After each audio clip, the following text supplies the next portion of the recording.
Welcome to the Nano podcast. I'm your host, Will Chernlin, and I'm excited to have you join me on this journey through the world of nano companies. For the past decade, I've talked to thousands of business owners across various industries. It's been an enlightening experience revealing the vast tapestries of entrepreneurship and innovation that thrives beneath the surface of mainstream media coverage. Each week, I will interview different leaders of nano-cap publicly traded companies to learn about their history, what they do now, and their future. As a reminder, none of this information is financial advice, and it is all for entertainment purposes only. Let's start this week's episode. Hi, everyone. This week, we have Lavelle Wan, CEO of Breakhouse, stock ticker TBH. Breakhouse is a media tech company connecting brands with Gen Z through esports, kind of at the intersection of gaming, college sports, and social media. Lavelle, thanks for coming on. Thank you for having me.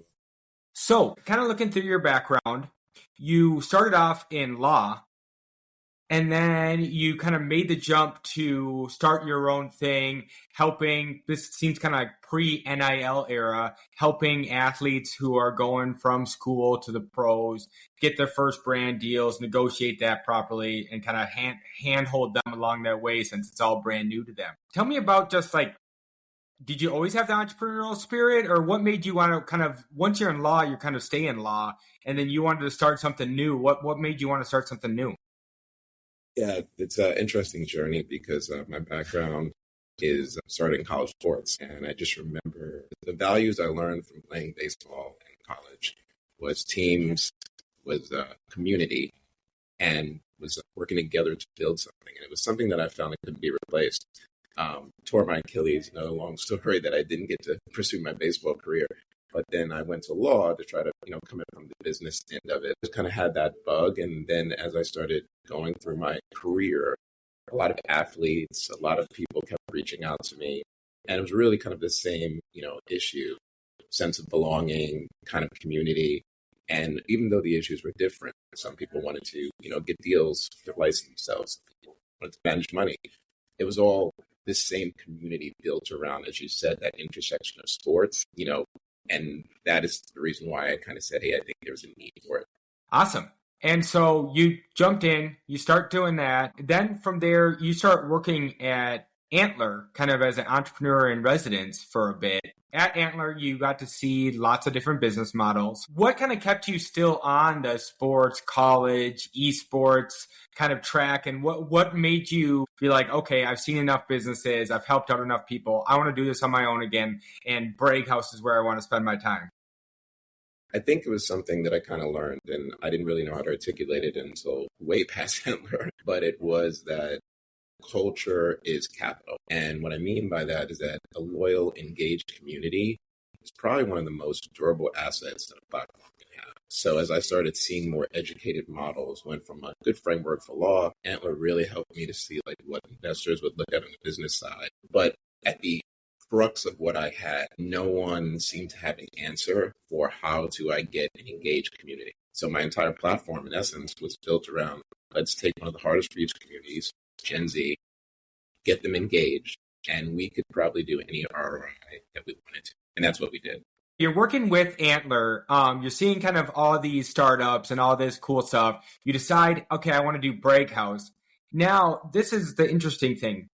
You raise like a series, kind of a seed round, but then also decide to go public right away. And in this day and age, entrepreneurs, even if they got the greatest business in the world, are terrified of going public. What made you like that the right path for you, and you confident that like, okay, let's just go public immediately and let's not waste our time going Series B, Series C, and so on?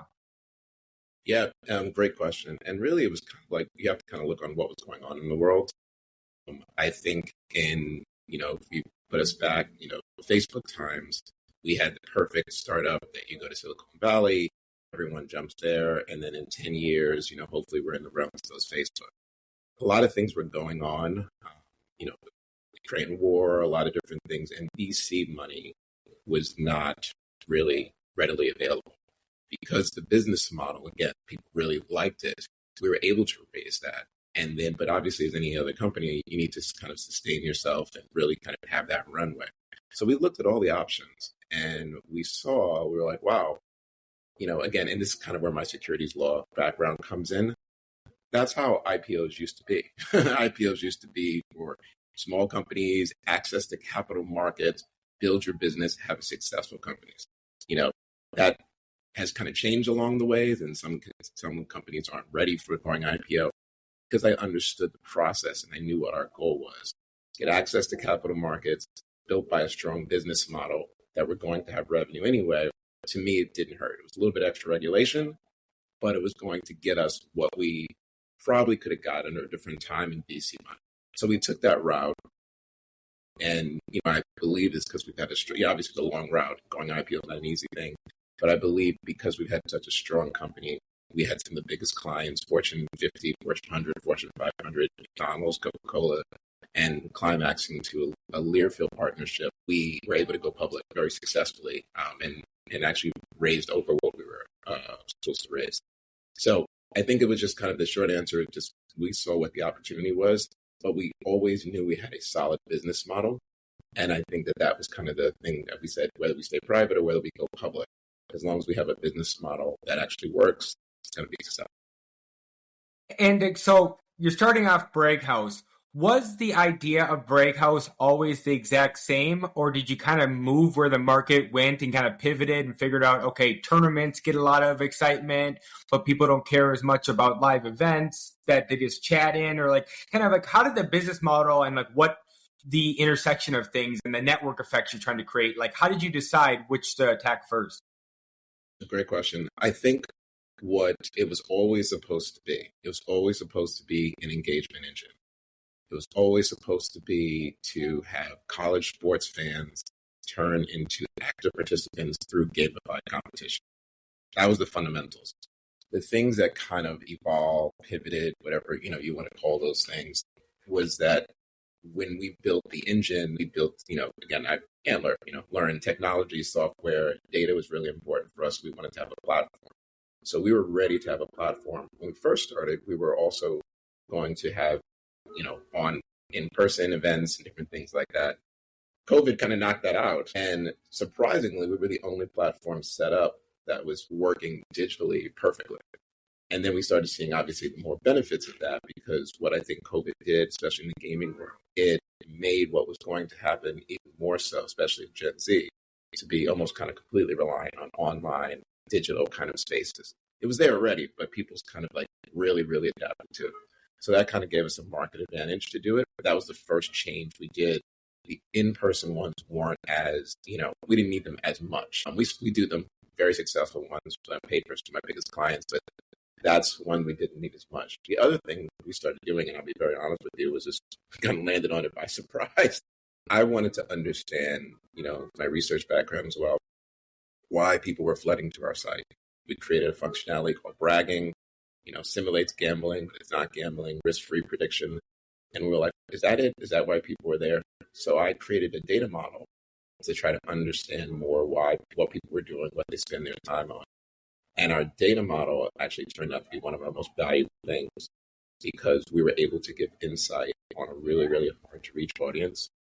And the day it happened, I was submitting to McDonald's all of our data. And they said, what is this? And I said, oh, it's the data, but you just want to know how many people converted. No, we want this, only this for the rest of our partnership. And then obviously that came to be, we understood that, again, because we had such a loyal, engaged community, we could get better data than a lot of these, mega billion-dollar companies were getting, because people were invested in it. So that became a major component. And even going into next year, we're working on a SaaS model to really kind of build that out. So I'm curious of you kind of pitching this idea, because I believe some of your investors in the beginning too were international and such. There's a whole culture, for the listeners who don't know, around people who are college sports fans living on forums all day, fighting with each other about different recruiting classes and this and that, and really kind of getting into the nitty gritty of their teams. And Lavelle and I grew up more on internet forum culture, so we understand it more. But the new generation, Gen Z, is probably not going to be living on forums. Yeah. And so, like, how much did you have to, like, explain to someone from an international thing that, like, okay, there's this agricultural and manufacturing school in Texas that these people are crazy. And, like, it's not like it's a farm school. It's a different thing than what you're imagining. I promise we could maybe get 50,000 users from this one school. And they go, 50,000 people from one egg school? Like, how did you how did you sell this? So it's really interesting because that was something that more brands really didn't understand. They were just like, that doesn't make any sense. I think the best thing, if I can, we have a lot of ways we were able to sell that. I think the best way to do it is very early on, we had ambassadors. And those ambassadors were from these schools and they were able to kind of communicate. And then one thing I think that helped when we first started early, we did we did like a little video collage. And that video collage of all these different people from all these different schools saying why they spend their time on Bragg House, why this would be exciting. And it was kind of like a little bit of a pitch video, but it was really we were doing this part of the culture. And people started seeing it. And I remember that's actually how people started reaching out because they were like, oh, this is actually amazing. And then we started spreading, very Facebook way to different campuses. But it was all very authentic because exactly what you said, it wasn't an easy thing to explain. And so we had to kind of almost show it. And then people said, okay, this actually makes a lot of sense. And I think, again, the best way to do that is we got people from those demographics, brought them on, and really asked them, hey, what's the best way to gauge? Like, should we go to school? Should we actually, show up in your campus? Should we post something in your career centers? And that's how we kind of got an insight. So walk me through it real quick. You show up to the dorms your first day at Rutgers. What do you want them to do? Do you just want them to create an account right away and start signing up for tournaments? Like, what is your perfect user and like what's their journey? Yeah. So I think what it is now in our partnership is that we have become almost a connector to traditional sports in college. So how that looks from day one, we pretty much have what the college sports are and, just baseball, football, whatever. And we have the Bragg House equivalent to what is going on in the gaming room. As people come in, there's a couple of things. So yes, sign up, get your user account. Hey, I want to go to Texas, so let me find out people who are connected to Texas. I can connect and see what other people are just playing casual games, which is awesome. Or I can just go to chats and channels and connect with people that have similar interests to me. And then the main things are going to be the channels of like, hey, Texas versus Oklahoma baseball is on. There's a gaming comparison to that we're doing, that we're playing over here. And you can brag on it. You get these prizes. You can do that. And then think very fantasy football, obviously. Fantasy sports that, I know the statistics of this person. And I brag that this player hit this, and I'm going to do this. Or I beat this person in my game and do this.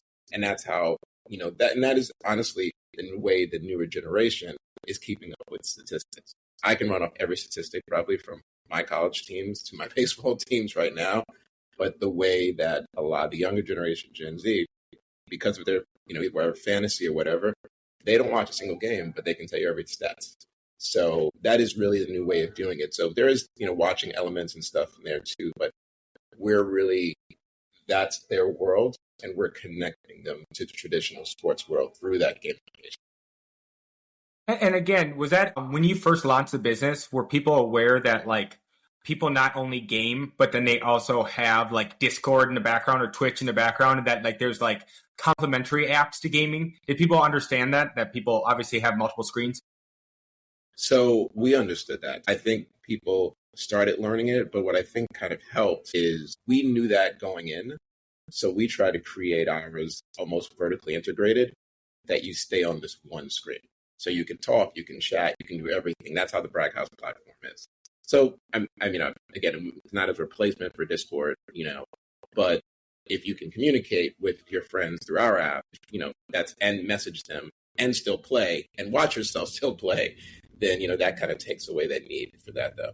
But we knew that, we were very aware of that, building out the platform. So when you're thinking as having your CEO cap on, and you kind of have this two-sided marketplace of customers, how do you kind of balance the decision making when it comes to, does this benefit the brands who are kind of one of your customers? And then does this benefit the actual users who are, if you don't have them, then the brands don't want you? Very carefully. That's the only honest answer. It's very, very carefully, because the reason why is that that is probably one of my, obviously I have a team and everything I can do is in connection with that. That's probably one of the hardest things, because what makes us authentic and constantly giving that authenticity back to the users is the only reason why we have as much engagement as we do. It's the only reason why we have the data that we do. Is the only reason why we can get those things and then provide it to the brands. So if we pushed, I'm sure I'm not saying this, but I'm sure the brands would want everything. They want your zip code, your social security number, all that stuff. If we said, oh, well, give us all this stuff too, we're going to lose that authenticity. That's a crude example, but if we push too much, they'll lose that authenticity. The value they're getting wouldn't be as much. So for us, it's a closed loop that makes sense. And we just keep balancing it to make sure everyone's happy, because everyone stays happy. Same way if we just gave, if we just made it a completely gaming platform and didn't have any kind of ways to kind of give back and stuff, it would be no value to the brands. So what we do is we really try to make sure that everyone, and I think one of the most important things that I've learned about Gen Z is that they want to be sold, but they don't want to be sold at. So they want to be able to say, yeah, that's what I want, but don't just give me random ads and advertise. You put an advertisement, I think, I'm never going to your platform again. But ask me, do I want a pair of sneakers? And I'll list 7 different sneakers for you. And then you can take that back. And you don't have to sell me ads of sneakers. Biggest thing I learned. So it kind of works. So balancing very carefully is probably the biggest part of my job. But I think the ROI comes out stronger if you do it that way. And I ask this jokingly, but like semi-seriously too, with like the ambassadors you have. Do you have, when you like launch a new feature, do you have like a focus group of Gen Z people who just like tell you if it's cringe or not? And that like, if it's just like, yeah. That's a great question. Yes, we do. And most of them are the ambassadors. We're revamping our ambassador program. Just want to, for clarification, we had a huge ambassador program started, went through really, really, really big. And the difference between our ambassadorship program and like others is that we actually wanted people to learn and get involved. That became a little bit too big because it became a big company and you also had ambassadors. But we are revamping with the Learfield partnership because now we have more revenue and resources. But the short answer to your question, absolutely yes. The ambassadors are their first line of test. They'll look at it. They'll be like, this is trash. This game doesn't go well, Bragg. This is horrible. I would never spend time on this. Yeah, easy enough. Well, so looking forward, everything goes perfectly. What do the next 5 years look like for Bragg House? I think it's a couple of elements. For Bragg House in particular, I think that we really have I would say we're the leaders in the college market. So for us, my goal would be to have be the number one used platform to connect all college sports. Soon, we're not far off from being able to then license and stream actual games inside directly. That's a bigger thing, but we're not too far from that. And having that would be a goal that'll be great, would connect all the pieces there. We also are undergoing a merger that is going to give us a much, much bigger platform. And for me, the reason why I like it, because it's a financial component that we didn't have. So it changed the valuation, like $1 billion valuation, but it adds financial rails and it also adds pro sports. And that's something that's really huge. So while I will still be CEO and focus mainly on college, now I have almost a fuller loop because now people from college, either whether through our platform or other ways, I can give them access to college. I can give them access to pros. So that's almost kind of like a full evolution of what I even thought we could possibly accomplish. So pretty excited about what the future looks like. No, that's super exciting that as people kind of age out of the college thing and they end up in Dallas for work, now they can be in the Cowboys group too and the Dallas Stars and Mavericks and all that kind of stuff. So very cool. Well, Lavelle, thank you so much for coming on the show. If people want to learn more about the company, where should I send my audience? www.bragghouse.com. Easy enough. Awesome. Well, for those of you still listening, please remember to subscribe and review. Thanks. Thank you. This podcast is for informational purposes only and does not provide financial, legal, or any other advice. The information is not investment advice or any offer to buy or sell any securities or to make any investment. The views expressed by the guests are their own, and any reference to third-party products, services, or information does not constitute an endorsement therefore by NanoCap Podcast or its affiliates. The NanoCap Podcast Express disclaims all liability for any individual's use of the information presented in this podcast.